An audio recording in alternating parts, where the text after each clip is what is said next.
আফগানিস্তানের বিপক্ষে one day series হারার পর ব্যাটিং ব্যর্থতায় হতাশ বাংলাদেশ অধিনায়ক মেহেদী হাসান মিরাজ। ম্যাচ শেষে খোলাখুলি স্বীকার করেছেন দল ভালো করলেও ব্যাটসম্যানদের দায়িত্বহীনতায় হার ডেকে এনেছে। দ্বিতীয় ম্যাচেও দারুণ বোলিং করেছে বাংলাদেশ জাতীয় ক্রিকেট দলের বোলাররা।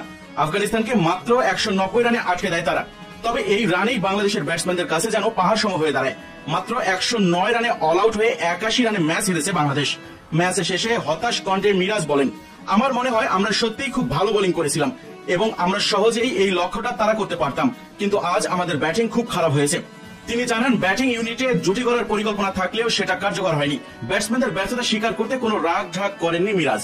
বলেছেন, আমি ছেলেদের বলেছিলাম যে টপ অর্ডারে আমাদের জুটি করা দরকার, কিন্তু আমরা সেটা করতে পারিনি। আমরা পার্টনারশিপ শুরু করি ঠিকই, কিন্তু আমাদের দায়িত্ব নিতে হবে, আর সেখানেই সমস্যা হচ্ছে। আমাদের ব্যাটসম্যানরা যথেষ্ট দায়িত্ব নিচ্ছে না। সিরিজ হারায় দলের মনোবল কিছুটা নেমে গেলেও সামনে ফেরার প্রত্যয় জানালেন মিরাজ। বলেছেন, এই মুহূর্তে আমরা খুবই হতাশ, তবে আমাদের হাতে এখনো একটি ম্যাচ বাকি আছে। এরপর আমাদের আরো একটি সিরিজ আছে এবং কিভাবে আরো শক্তিশালী হয়ে ফিরে আসা যায় সেই বিষয়ে আমাদের ভাবতে হবে। ওয়ানডেতে টিকে থাকতে ব্যাটিং উন্নতির বিকল্প নেই বলেও মনে করেন মিরাজ। তার ভাষায়, আমাদের ব্যাটিং এ উন্নতি করতে হবে। ওয়ানডেতে যদি আমরা রান না করি তাহলে আমরা টিকে থাকতে পারবো না। সিরিজে বোলারদের ধারাবাহিকতা থাকলেও ব্যাটিং বিপর্যয়ী হয়ে উঠেছে বাংলাদেশের সবচেয়ে বড় চিন্তার জায়গা। এমনটাই ইঙ্গিত বাংলাদেশ অধিনায়কের কথায়।